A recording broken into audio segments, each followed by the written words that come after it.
all the pro athletes who made more than anyone, but what was left to show for it.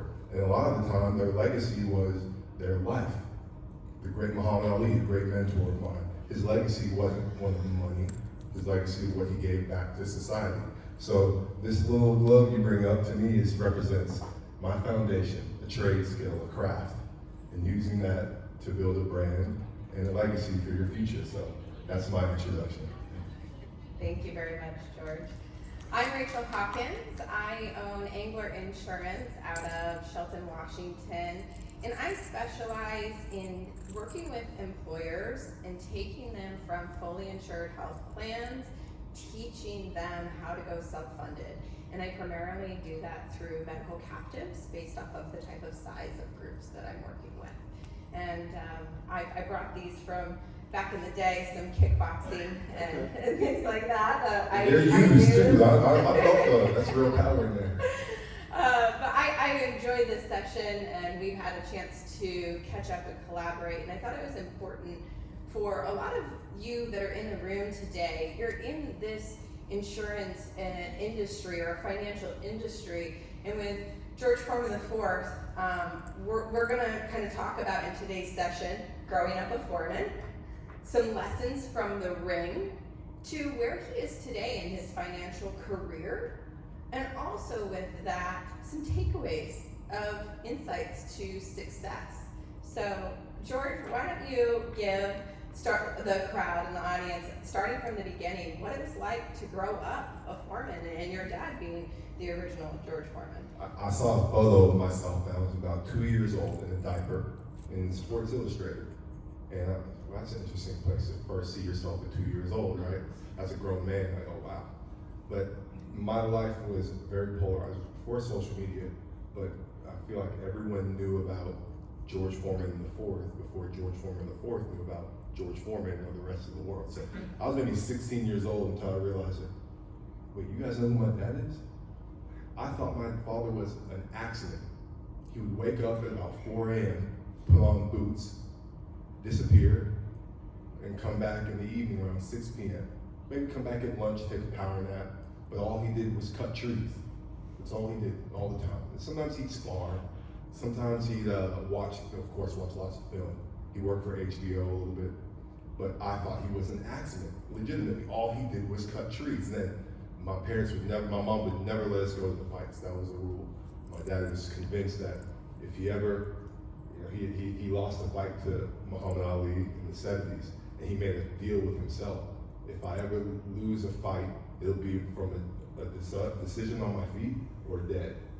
And he trained for that, to put himself through that condition. So you can imagine, when I say my father was an accident, how hardened he was in preparing his body for a fight. So that's who I thought he was. I didn't know about the glamour. I learned about the grill stuff later. We didn't watch QVC and things. I heard, the mic dropper back there, his wife at QVC. I learned about QVC later. My dad's QVC records, we were sheltered. My mom raised us in a bubble in the country. Sometimes we get to travel with my dad to like Malibu, and then it'd be a bubble in Malibu, and then to be back to the country, back to St. Lucia, and then right to boarding school, which was, again, a very private bubble. So growing out of that, what I had to learn more than anything was a little bit about the gap, the knowledge that I had acquired that many of the world didn't have. Not just financial knowledge, but also how to enjoy life and take care of yourself. That was a priority in my family. My dad was a retired athlete who had to preserve his body. My mother was an immigrant from a farming community that had to preserve their body to survive. So these things were innate in our culture and our society, but now I have to give it back at a micro level to the individuals, but to learn here how to give it back to scale. Okay, here's how you impact the lives of millions of people because you care about the individual. So it's a great environment to be in and a natural transition for me. Yeah, I agree. It's been fun hearing from you more of your family history. And you have, many brothers and sisters. Oh, yeah. And so I think that shedding some light onto that has really instilled in you this value in your name and a legacy that you have. So can you shed some light on that? That word legacy is powerful and often so misused. legacy, and people think a legacy is a single moment or a single action. But the truth is, it's more long term than that. It takes more long term planning. Some of my favorite athletes are the ones who didn't just have one great season, but strung together many over time, overcame injury and adversity, had to recover. That's profound, because that's realistic in business, realistic in survival, especially boxers. Every fight that you get into as a boxer could be your last. So you have to make it your best performance. And if you don't, it could be your last dance. Legitimately, somebody's coming there to clear you out. And I bring that, there's a sense of divinity in that too. You have to always be at your best, always plan for the greatest obstacle, always be critical of your own performance, so that way when you end up in a tough situation, you have the resources and references in your mind. So it translates to the industry, but more than anything, this is how I function in my life, to keep myself motivated and organized and resilient, because failure is a regular occurrence. That's just life. But what are you gonna do from that? And that's legacy. Yeah, absolutely. And what inspired you to follow in your father's footsteps? Well, my dad named all of his sons George Foreman. Following in his footsteps was not an option. There's 6 of us.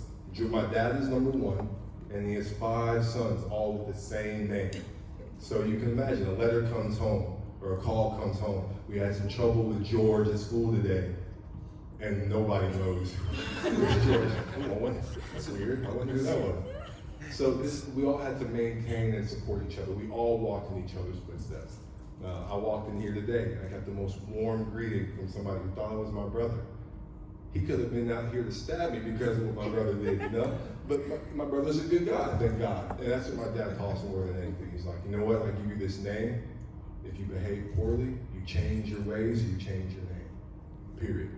And it's a lot of work to change your name. And he's a good guy, so I'll keep the name and I'll try to follow in line. So following in his footsteps is easy because he did so many things. I love boxing. I realized pretty quickly, I'm not George Foreman in the boxing ring. My dad was blessed to be 6'3", 260. He could pull a Jeep a mile. That's just, God made him that way. And he did it off government cheese that built him that way, So that's a different breed. I'm not that, but how can I learn from his legacy and be innovative in my own ways? And that's what he pushed us to do. Yeah. I think having that background and pivoting from being a boxer to what you do now in financial services has probably taught you a lot, and things that all of us could take for little nuggets of inspiration and advice. And I think one thing that we really connect on together is our mission statement and what we do and how we educate, and we're always looking at it from the perspective of our clients. But can you shed some light on that transition and that pivot from being a boxer to financial services and what you have learned in those takeaways? Well, there's a humility that comes with being raised in a boxing gym.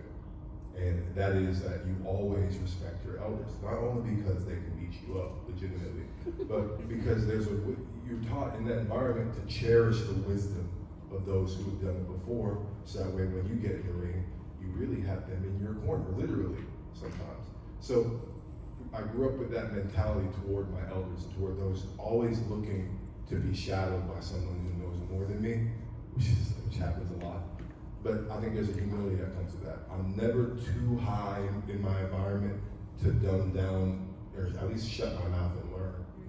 That comes from a boxing gym. There's the boxers who make a big show of themselves. They have 2 options: they become legends, or they get knocked smooth out. You start running your mouth a lot, you better have something to back it up. So I learned more than anything, just be a good student. Now, how does that translate into this world? Man, from the moment you get licensed, or you decide you want to get licensed, you were bombarded with information. I thought I had been bombarded, and I walked into this conference, and that opened up a whole nother world, terminology, solutions. But at the end of the day, am I going to be humble enough to say, you know what, I'm not going to become an expert in all of it, but can I put these experts in my corner so that way I can be a great solution provider when I step into the ring? When I'm sitting there across from a potential client who's really making a decision about are they going to take a risk with their company because of my solution? That might be the situation. They're trusting me and my resources and my friends. So it's important to me that I build friends and build resources, just like in the boxing ring. If my opponent came here to knock me out, period. That's what he came here for, to ruin my dreams, to crush my legacy. That's what he came here for. My first pro fight, pro-am they call it. The guy comes in, he's like, this guy hasn't had a lot of fights, he takes off his robe, giant portrait of boxing gloves across his back, and like some years on it. I'm like, what? This is not what they show. This is not, he was not, I was supposed to have just a fun, no, this guy came for war. Well, respectfully, put him to sleep, respectfully. Got the job done, but I had to be prepared for that. If I had gone in like, oh, okay, it's no big deal, I don't need the help. No, you have to constantly learn. You have to constantly perfect the art. You have to constantly improve your corner, so that way you can solve the solution of the day. And I learned that from you in our conversation too, because at the end of the day, it affects the individual in a big way. And the little decisions and solutions that we put into our repertoire can solve an individual's problem. Yeah, I think one of the things that I personally love so much about U-Powered Symposium, as an advisor, we go to a lot of conferences throughout the year, and this one in particularly is the collaboration of industry partners. When I'm looking in the audience, I'm seeing vendors, I'm seeing advisors, I'm just a variety of people that are here to make a difference in what we're trying to achieve with healthcare. And I think that it's great that you're here, George, understanding like, wow, there is a lot more to learn for this side of the business, coming from the financial side. And I love that we are collaborating together, and it's not a competition. I'm looking against other advisors and being like, what can we do to work together so we can create this change nationally? And I think that that is very important as we have people in the audience that are looking at you and saying, what can we do to collaborate with you? Because there's services that you provide that I don't, and I don't want to. I want to stay in my lane of the medical captives, but I'm going to be now partnering with George and using you as a resource. So how could other people work with you?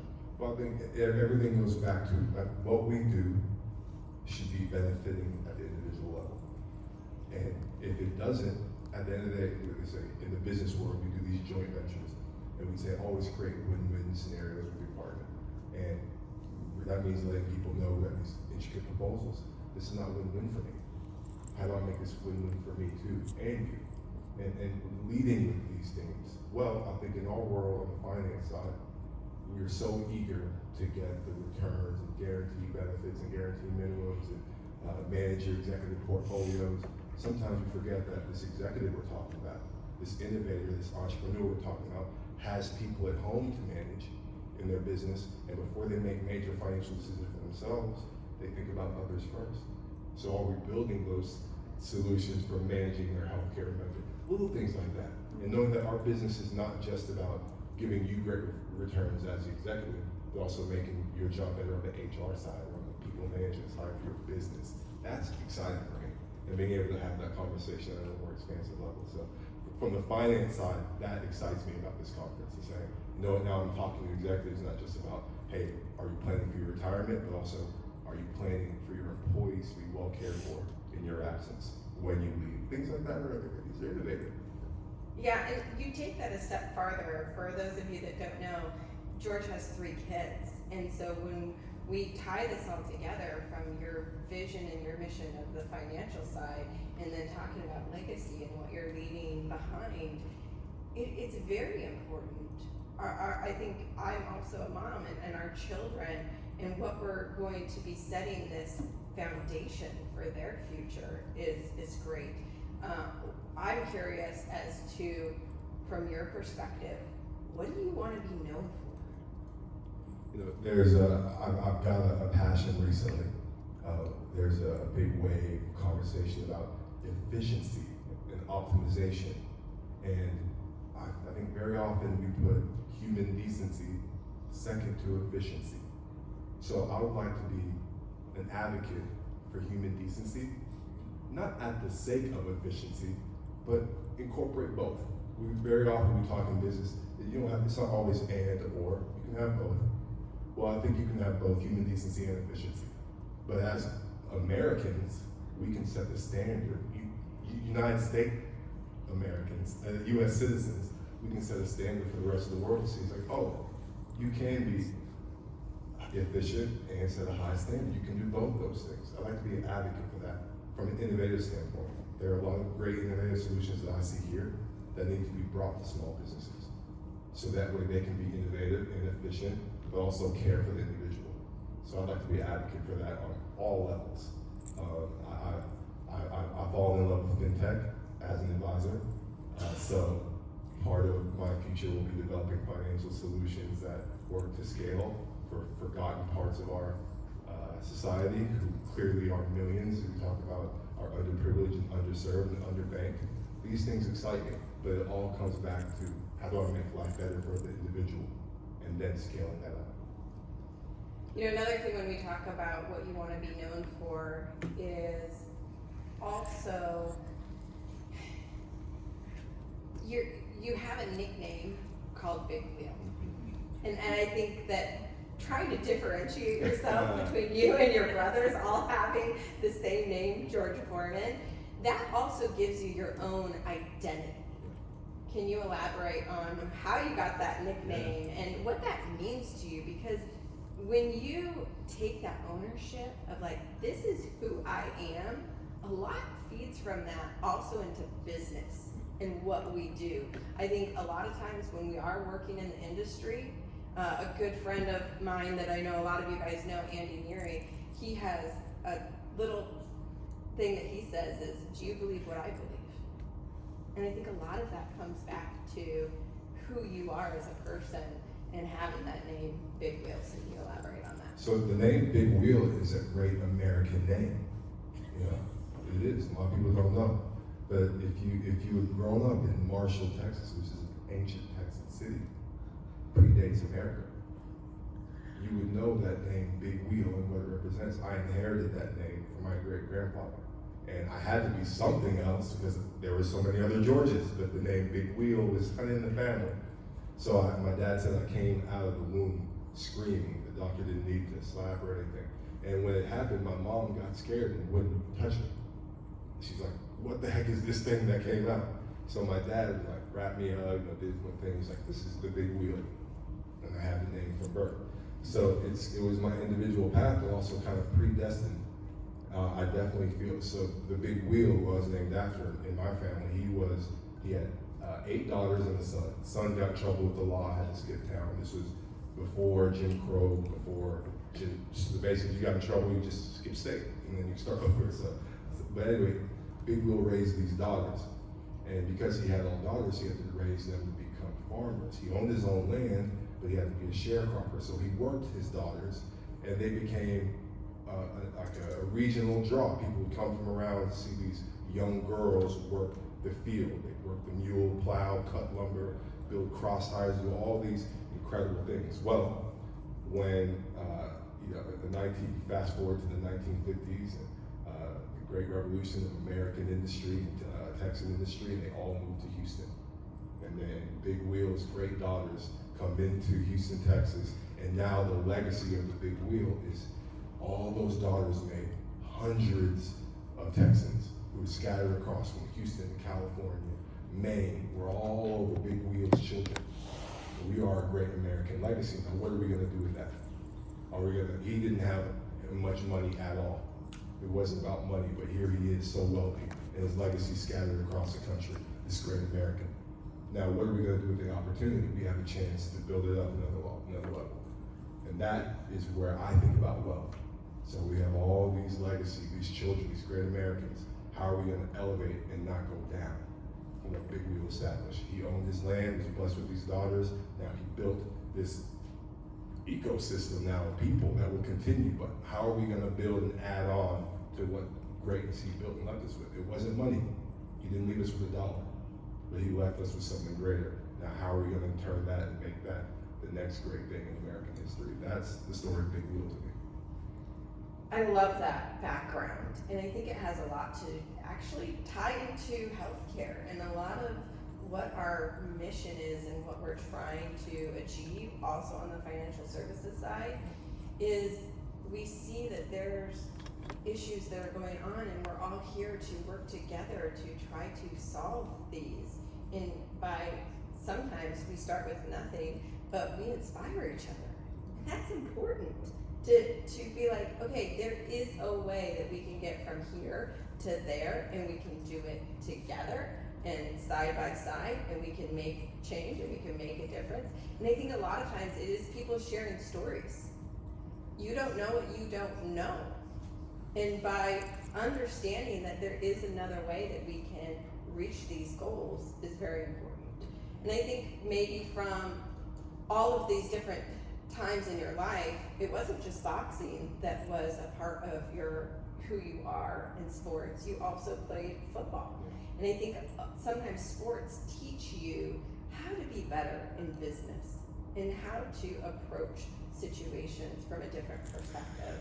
So can you shed some light on your football career as well? My love for football came from my desire to have a team. You know, boxing was so lonely. It's such a lonely sport. From training, you know, you get up at 3 a.m. to really start your 3:30, you start your road work at 4 a.m. And this is the standard. Like you know, the gift and curse of being raised by a world champion. You only know world champion standard. I don't really know substandard in boxing. And so it's like, you know, if you want to run in boxing, you run 6 to 12 miles. Maybe you try to break the 17-mile mark. Some people just run two miles a fight. I'm like, you're gonna get killed. Anyway, all this to say, like, this was the mentality, the standard that came in. So football took a little pressure off. I got to bring endurance to the football game that I learned in boxing, but it was about the team sport, playing your role and the team winning. And I fell in love with that. On the bus with your teammates, going toward a mission. And even in defeat, you're not alone. You have people that get sharper and help you figure out how to strategize to get better. I feel like that better prepared me for the business world. As an entrepreneur, you're alone a lot, but it's also very easy to not fine-tune your skill at being a teammate. And if you want to be a good entrepreneur, you gotta learn how to be a resourceful teammate. And a lot of people don't build on those skills. So I'm happy I learned them early. I went to the University of Redlands, was SCIAC champion. Was celebrated by the University of Redlands for my demeanor on the football field, but I got to learn from others about my demeanor in the classroom, my demeanor as a business partner. I learned these things from my peers. Hey George, like you're doing a little bit too much. These are my teammates that taught me this, how to take criticism. There's a funny video I saw of my dad coming to the corner after a tough round. With the Vander Holyfield. If you ever want to watch a fight, a great fight, Foreman versus Holyfield, they only fought once. They only needed to fight one time. And my dad, he got hit with everything. I mean, every punch from every angle, an elbow, a headbutt, I hit him with everything. And my dad goes back to his corner, and you can see the corner, they're not saying a word.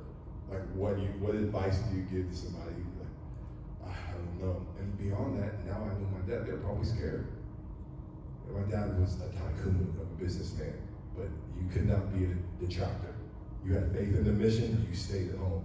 And I understand why he had to be that way. I learned through team sports that sometimes you have to pick up people so we can all get across the finish line together. Boxing doesn't teach that. Your dad did have a lot of industry partners that also taught him things as well. Some very influential people that taught him business. I mean, going from being a boxer to now doing, grills. I know Mary Kay was a big part of that as well.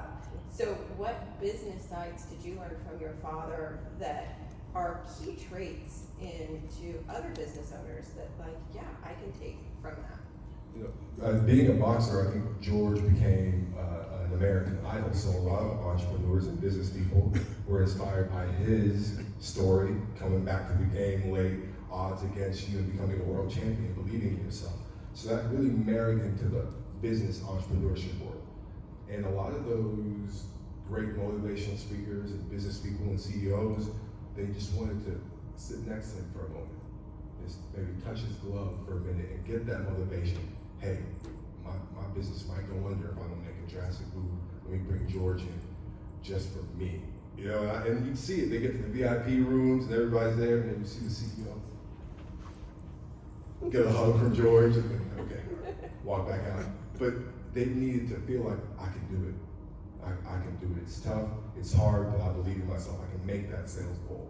I can believe in myself. And George would come in and tell these stories, and I'd sit there and watch. Book him sometimes. Make sure they paid him on time. These things I could do in the backside of it. But it really taught me the appreciation of every level. These skills that we learn in boxing and sports and entrepreneurship, I hope I'm answering your question right. They have to translate in order for people to be able to resonate with the experience. They have to translate. To tie it back into the business that we're in, our own struggles and obstacles are not blind to the people around us. Telling these stories, like, this is what was hard for me personally. We talked yesterday about the impact of employing women and the financial burden of saying, yeah, I want women to be successful and stay with my company. There's a cost associated with that. Do I want to pay that cost? Do I have the resources for that? Are you going to fight for those things, or just say, oh, I don't have the solution, you know, I hope she comes back? You know, that's strategy, and it impacts people's lives. So it all bleeds over, but I think that resilience has to come from somewhere. I hope I answered the question. Yeah, it absolutely does. Another thing that I found... The business people, jewel of wisdom. My dad would always tell us, he learned this from Mary Kay, because you mentioned Mary Kay. She taught him, pulled him aside, and said, my dad told me this. Learn to sell and you'll never starve. Learn to sell and you'll never starve. And he would pour that into our heads, in almost a humiliating way. Like, you don't know how to sell. What can you sell? Look at you. You over here, you got a nice phone and a nice backpack. Well, what can you sell? Look at that guy out there selling mangoes on the street corner. He's more resilient. He'll make it before you will. Could you sell mangoes on the corner? I'm like 10 years old. But that's what he put into us. Learn to sell and you'll never starve. And I carry this with me because that carried him. He had to sell himself in order to sell his products. And in turn, these great companies, Salton, QVC, Domino's Pizza, Walmart, all would come to him to bring their new products and solutions to market. And I got to learn from that experience. Learn to sell and you'll never starve. I agree with that. I think especially when we do have to sell ourselves. At the end of the day, what all of us do, it's a people's business. We do business with those that we know and we trust. And they need to make sure that I know you. And that is very much part of who we are, and I think that that's great that your father instilled that in you. Thank you, Mary Kay. Another thing that I wanted to touch on briefly was your little journey in American Grit and what you learned from that, because I find that fascinating. Sometimes we have to be pushed to limits. And when we push ourselves to limits that we don't even realize, like, whoa, I can get there, is pretty cool. We had a conversation last night when we were talking about business, and when I ventured out, and I told you, I didn't know how I was gonna get there. I knew that it was a feat, but I had faith over fear. And that's what I leaned on. And I think that some of that ties back to your journey going through the American Grit process, if you want to educate them on so that. If you haven't seen it, I highly recommend it. It was on Fox. It was a series put together by John Cena. He pulled together, I think season 1 was like elite pro athletes, and of all different scales. And season 2, he grabbed kind of the scatter of people from across the country, different expertise. And I thought it was, because I had seen season 1, I was in the best athletic shape that I thought I could get into.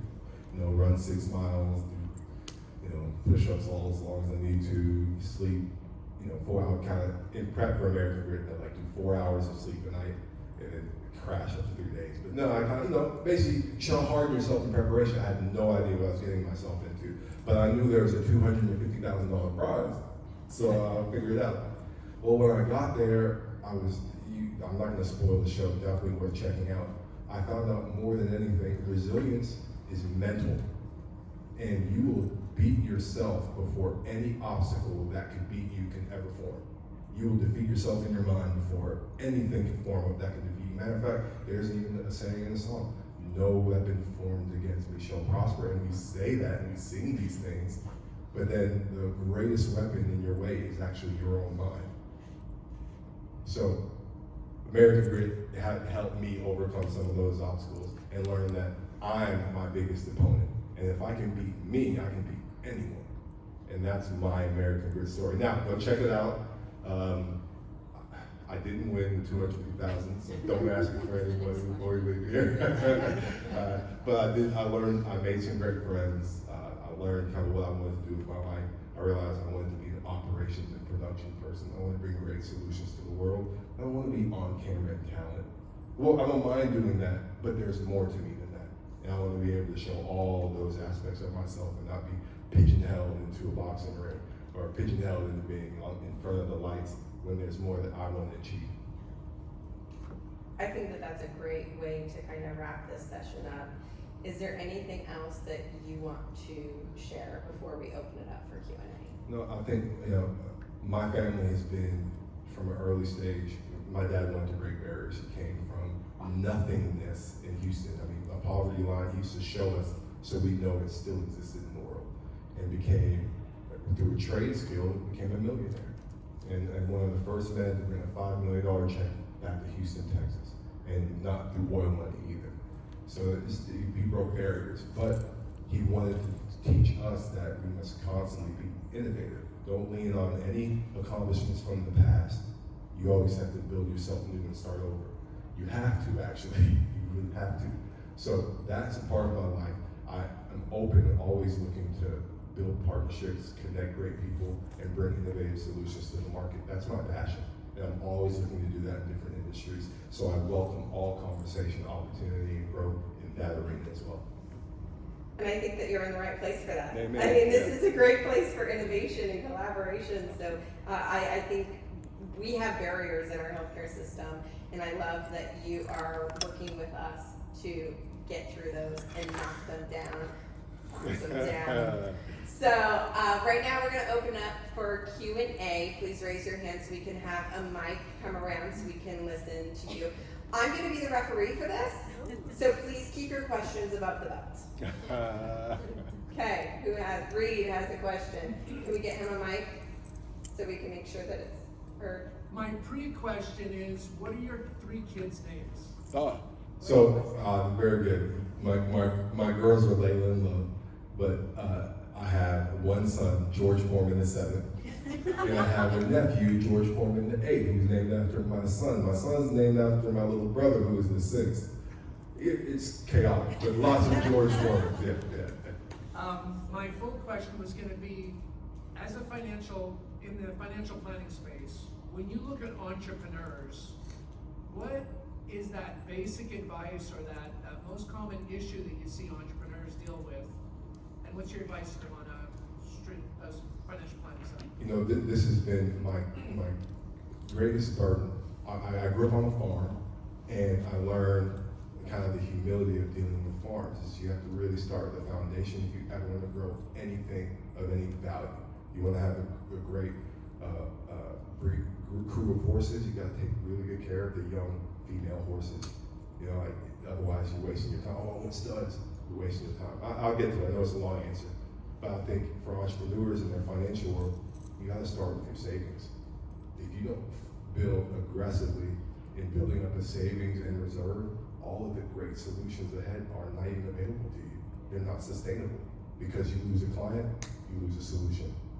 So you must build your savings as aggressively as you plan for the future. And I'm speaking of me first. You know what I mean? Like, that's hard to eat sometimes. Like, wait, but the new PlayStation, the new car, Tesla save. Learn to sell and you never start. Learn to save and you always have a future. That's the passion. But if you can teach that to entrepreneurs early, man, everybody will be in a better place. Thank you, Reed. Jarrell. As an athlete, being in that moment where you you are having to overcome your own self-talk, what tips can you give to people who are trying to, who are currently in this battle with themselves and are trying to persevere? There's as an athlete, I'll keep it I'll try to be as clear as I can. As an athlete, there's kind of three aspects. There's the mental, the physical, and the spiritual as an athlete. And a lot of times, when the mental and physical fail, you're left with the spiritual to carry you. But also, sometimes when the spiritual and mental fail, you gotta hope that your physical can carry you. All these things have to be sharpened.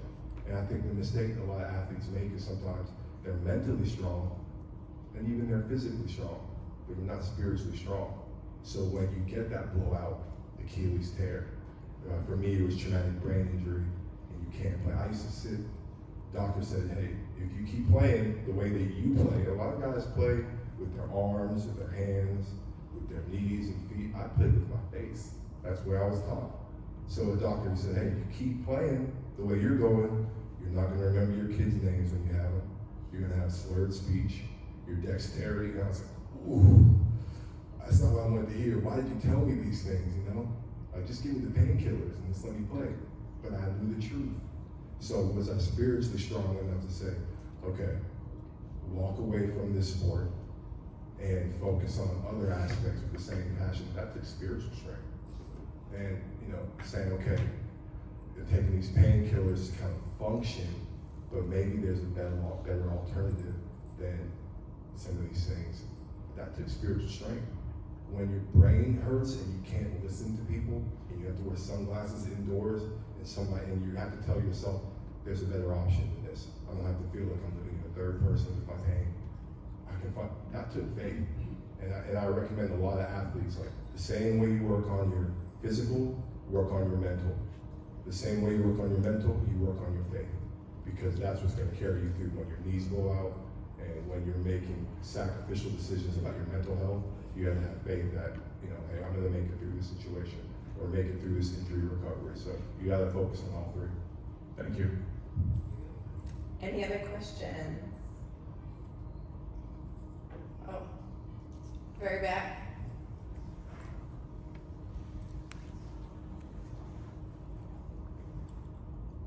Yeah, good morning. What do you feel was like your biggest transition or parallels you can draw between your athletic career and your professional career in financial services? Like, what did that transition look like? What parallels did you draw from it to bring you into it? And what, I'll leave it at that. Yeah, I think knowing how, in boxing, if you want, there's a saying, you want to be a world champion, you find a world champion to spar with. That's the path. If you want to get to a Super Bowl, you find a Super Bowl coach. If you want to win, win a championship, you go to a championship program. You know, that's just the fact that we learn in sports. So if you want to be great, you put yourself around greatness. Well, to translate over, it's the same. But the only thing is, in sports, you got highlights on TV. You can, which coach won the championship this year? You can find that stuff. In business, it's elusive. And people with the best solutions are sometimes like guarded with it, you know, like, oh, what she want? You know, like, why does she want to know what I'm doing for my business? She's gonna cut into my bottom line. She's gonna, you know, these things come in business, so you have to be so aggressive with being resourceful and finding the best and most innovative solutions. I played football, and a lot of athletes would go above and beyond to try to get the advantage. Or in track and field, I'll go, what is it? Usain Bolt's eating sweet potatoes. I'm gonna eat sweet potatoes. I did not dope in sports, and I don't recommend it for long-term health. But there were even guys saying they would take shark and gorilla steroids to try to fight opponents who just seemed unbeatable. Well, you have to be that aggressive, I think, with your business. You know, what are the great solutions? Like, this person says, here's the solution I have, okay. Are there any better? Why are they better? How can we be in it? I am that aggressive and analytical. Sometimes it keeps me from being productive, and I have to have peers around me and say, George, stop. Focus on one thing. But I am always aggressively trying to find a faster way to the finish line. And that sometimes means, you know, research. And I've made close friends with research institutions and public policy policy think tanks, and I sit there and I shut my mouth and I learn and I'm confused, but over time, I am more resourceful about solution building. And that to me is really business innovation. When problems arise, do you have the resources and references? David Blatt saw him walk through here like, okay, I got a hack now. Like, I can build some of these solutions because of the friends that I have. You know, and I got to meet you today too. You know, like I'm aggressive about that. Every person that I meet is a potential partner, not an adversary. I think my only adversary is failure, and I can recover from that too. Thank you. Thank you very much. Any other questions before we close? All right, perfect. Thank Well, you. Yeah, thank you. I hope you enjoyed our session. And have a great day. George, did I see you at the gym at 4:30? No, you did not see Oh, me okay. at 4:30.